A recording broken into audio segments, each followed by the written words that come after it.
Hello बच्चों, welcome back to the channel future and freedom. आज के सेशन में हम लोग स्टार्ट करने वाले हैं फिजिक्स का चैप्टर वर्क एंड एनर्जी। तो आप सबको पता है कि वर्क करने के लिए हमें एक फोर्स लगाना पड़ता है, राइट? और जब हम फोर्स लगाते हैं तो उस फोर्स के लिए हमें क्या चाहिए? एनर्जी चाहिए। और एनर्जी कहाँ से आती है? व्हेनेवर वी इनटेक, जो भी हम खाते हैं, जो भी हमारी चीजें हम लोग न्यूट्रिशन ले रहे हैं। तो ये जो चैप्टर है ना, ये बेसिकली हमें इस चैप्टर में जो पढ़ना है वो पढ़ना है वर्क के बारे में, एनर्जी के बारे में, पावर के बारे में। ठीक है, तो चलिए स्टार्ट करते हैं चैप्टर। सबसे पहले हमारा जो टॉपिक स्टार्ट होगा वो होगा वर्क से। अब आप देखिए वर्क क्या है। वर्क आपसे अगर कोई पूछेगा तो सबसे पहले आपके माइंड में क्या हिट करेगा कि वर्क तो वही जो हम काम करते हैं। अगर हमने कोई काम किया तो मैं बोलूंगी कि मैं आई have done my work, okay. या फिर मैं कहीं मार्केट गई, वहां से सब्जी ली या अपना ग्रोसरी का सामान लिया और घर आ गई, तो मैं बोलूंगी I have done work. But according to the physics, इस केस में हमने तो कोई वर्क नहीं किया। तो फिजिक्स के अकॉर्डिंग वर्क की डेफिनेशन यानी वर्क का मीनिंग क्या है? फिजिक्स कहती है work should be done when you applied some force and it produces motion, it generate some displacement in the object और the distance in the object. मतलब कि जब भी आप किसी ऑब्जेक्ट पे फोर्स लगाओगे, ओके, और फोर्स लगाने के बाद उस ऑब्जेक्ट में मोशन क्रिएट हो जाए या फिर वो थोड़ा सा मोशन क्रिएट होने के बाद क्या करेगा? आगे जाएगा, मूव करेगा। तो जब फोर्स लगाने से मोशन क्रिएट हो जाए या फिर वो एक डिस्टेंस को कवर कर ले, उस केस में हम बोलेंगे कि यस वर्क इज डन। अब जैसे कि ये हमारा व्हाइट बोर्ड है, पीछे इसकी वॉल है, मैं इसमें फोर्स लगा रही हूँ बट ये तो नहीं हिल रहा, तो क्या होगा? फिजिक्स के लैंग्वेज में हम क्या कहेंगे कि वर्क इज नॉट डन, काम नहीं है, मतलब वर्क जो है हमारा वो जीरो है। बट अगर मैं इस डस्टर को यहाँ पे रखा है और मैं फोर्स लगा के इसको यहाँ से हटा दूं तो ये हट गया, मोशन आया, डिस्टेंस कवर करा और हट गया। तो इस केस में हम क्या कहेंगे कि work is done, work is done, काम हो गया। ठीक है, चलिए let's come to the definition. Work done in a moving body is equal to the product of force exerted on the body and the distance moved by the body in the direction of force। ठीक है, तो ये क्या कह रहा है कि जैसे एक ऑब्जेक्ट है मेरे पास, इस पे मैंने फोर्स लगाया और जिस डायरेक्शन में फोर्स लगाया ये मूव हो गया। पहले ये एक्स पोजीशन पे था, अब ये एक्स डैश पोजीशन पर है, तो इस केस में हम क्या कहेंगे? Work is done. ठीक है, तो according to the definition work का फॉर्मूला क्या आ जाता है हमारा? Force into distance. This is our work. अगर हमें कहीं पे वर्क कैलकुलेट करना है तो we will use this formula. तो वर्क को हम W से डिनोट करते हैं, फोर्स को हम F से एंड डिस्टेंस को हम S से डिनोट कर देंगे। समवेयर आपको X भी मिलेगा। ठीक है, तो इसमें एक चीज का हमेशा याद रखना कि यहाँ पे जो फोर्स की बात होगी ये कांस्टेंट फोर्स की बात होगी। कांस्टेंट फोर्स यानी कि फोर्स जो हमारा कांस्टेंट है, लगातार लग रहा है। आपको भी पता है, मुझे भी पता है कि हम फोर्स को कांस्टेंट नहीं रख सकते किसी भी ऑब्जेक्ट को जब हम कोई भी वर्क कर रहे हैं। अब मैं इसको जिस एनर्जी से भी पुश करूं, जरूरी नहीं है कि थ्रू आउट द टाइम वो एनर्जी यानी कि वो जो फोर्स है वो सेम रहे। क्लियर? तो बट हम यहाँ पे अजम्पशन है ये कि जो फोर्स है वो हमारा कांस्टेंट है, फोर्स मेरा चेंज नहीं हो रहा। यहाँ से वर्क का हमारा ये आ गया और इसकी जो SI यूनिट है, SI यूनिट की अगर मैं बात करूं तो फोर्स की हो गई न्यूटन और डिस्टेंस की मीटर, और हम इसको जूल से भी रिप्रेजेंट करते हैं। क्लियर? तो अगर मैं बात करूं कि व्हाट इज 1 जूल, हमने पहले भी पढ़ा हुआ है व्हाट इज 1 जूल। तो when 1 Newton force is applied, when 1 Newton force is applied to an object,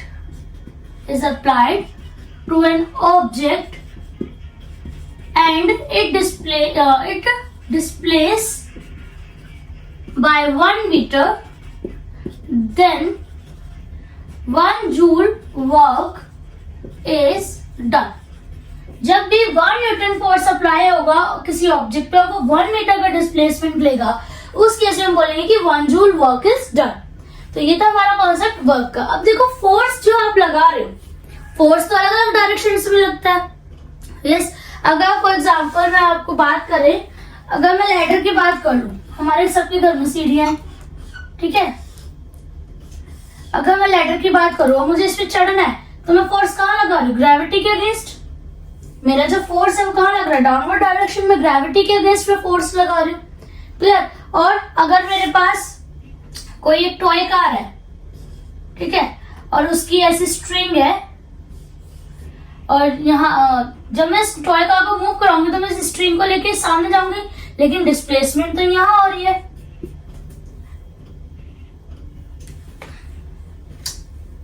clear. तो देखो फोर्स क्या है, अलग अलग तरीके से लगा रहे हो, डिस्प्लेसमेंट भी अलग अलग हो रहा है। तो इस केस में हम फोर्स को कैसे पढ़ेंगे, तो सॉरी वर्क को कैसे पढ़ेंगे, तो आइए चलिए इसको भी देख लेते हैं।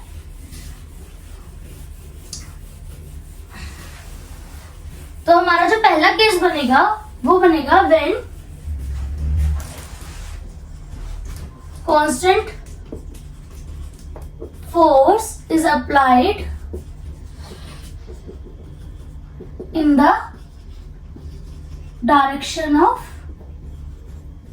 motion, यानी कि जिस डायरेक्शन में मोशन हो रहा है उसी डायरेक्शन में फोर्स अप्लाई कर रही हूँ। ठीक है, मैं फोर्स इधर अप्लाई कर रही हूँ तो जो मोशन है वो भी इधर ही हो रहा है।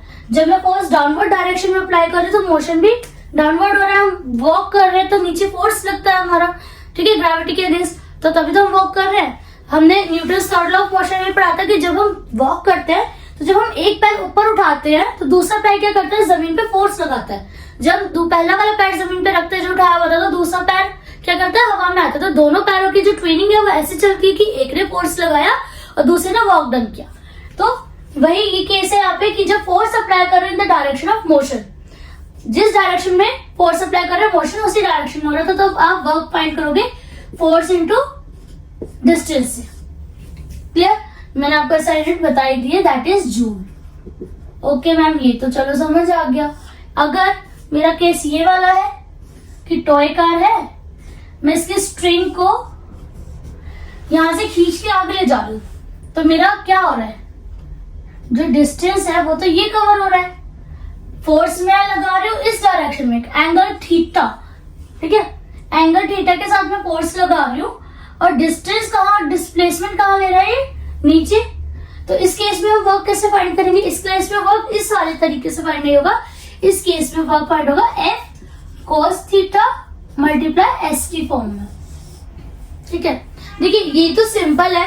एक्चुअली क्या है, सीबीएसई एनसीईआरटी के अकॉर्डिंग क्या चल रहा था कि हमें सिर्फ इतना ही पढ़ना है, ये वाला कॉन्सेप्ट हमें नहीं पढ़ना है। क्यों नहीं पढ़ना है, क्योंकि इसमें जो है हमारा थीटा एंगल आ जाता है जो कि cos थीटा की वैल्यूज को रिप्रेजेंट करेगा, और cos थीटा जो है ट्रिग्नोमेट्री का पार्ट है जो आप 10th क्लास में पढ़ेंगे। तो इसलिए जो है एनसीईआरटी से ये वाला पार्ट हट करके ये वाले पार्ट हटा दिए गए हैं।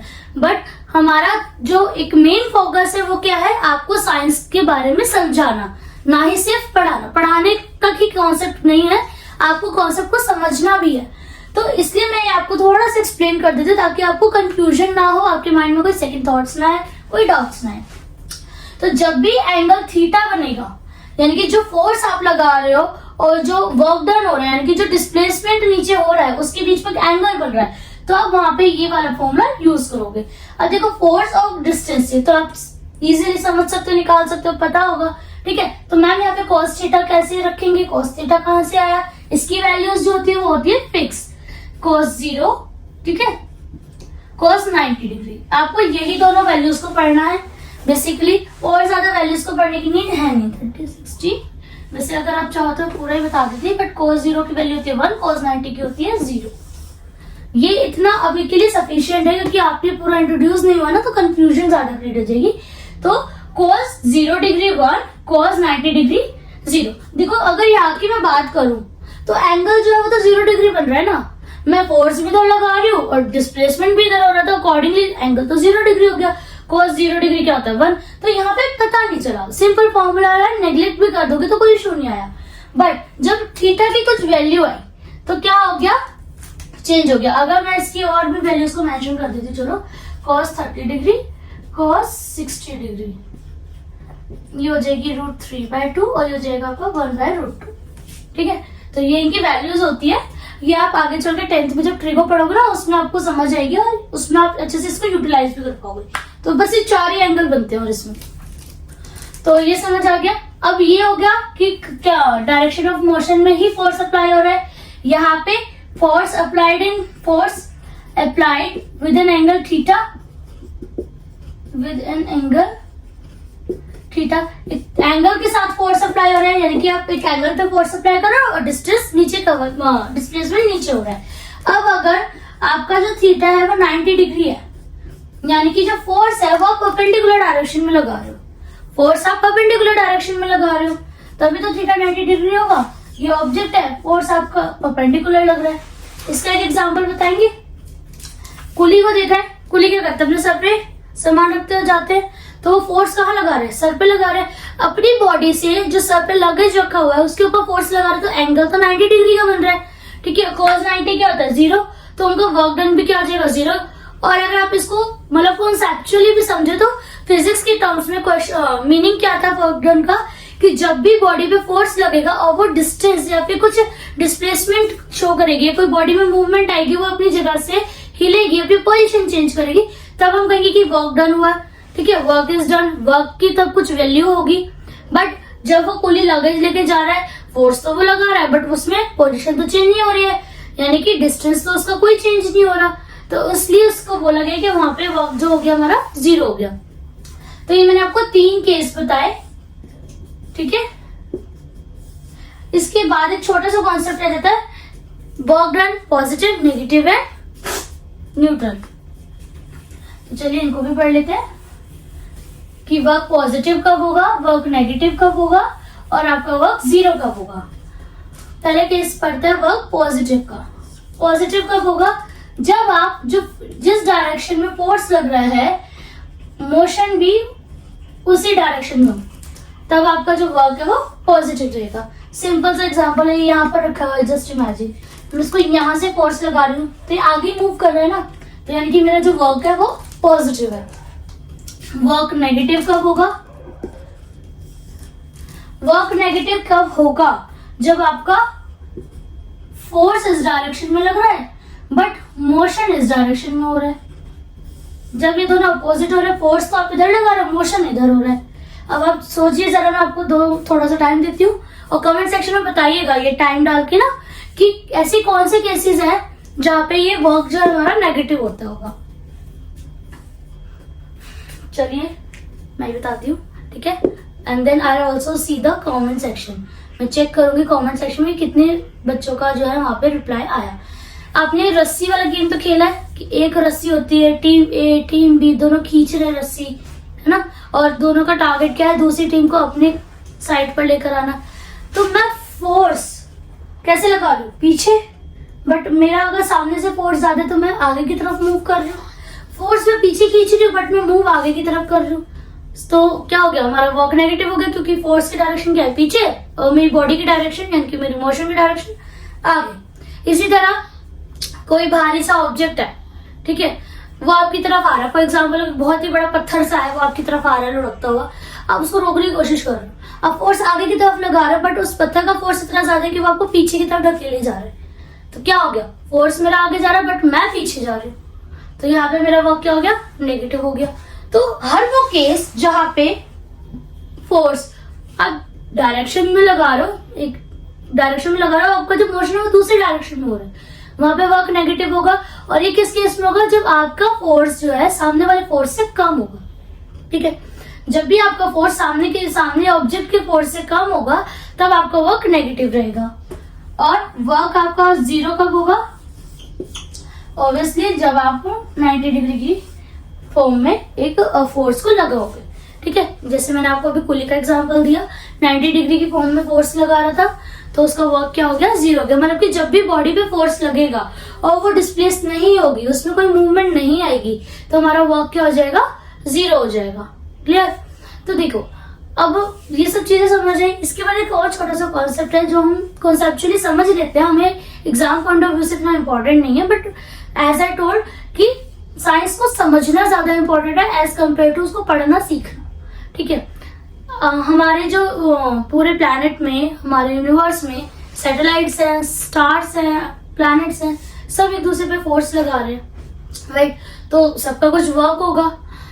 तो जो फोर्स हमारा अर्थ लगाता है किस पे, सन पे या फिर सन का जो अर्थ पे लग रहा है, तो जो ये सर्कुलर मोशन में घूमते हैं सेंट्रीपिटल फोर्स की मदद से घूमते हैं। सेंट्रीपिटल फोर्स का काम होता है इनको सर्कुलर घुमाना। तो जैसे ये फोर्स लगाते हैं, ये लगाते हैं इनके रेडियस पे 90 डिग्री का फोर्स। जैसे कि ये मेरी अर्थ है और यहाँ पे मेरी एक फॉर एग्जाम्पल मेरी एक सैटेलाइट घूम रही है, ठीक है। तो सैटेलाइट मेरी कहाँ घूमेगी, अर्थ की डायरेक्शन में। तो जो ये सैटेलाइट फोर्स लगाएगी रेडियस पे वो होगा 90 डिग्री। तो इस 90 डिग्री की वजह से इसका जो वर्क डन है वो क्या हो जाएगा, 0 हो जाएगा।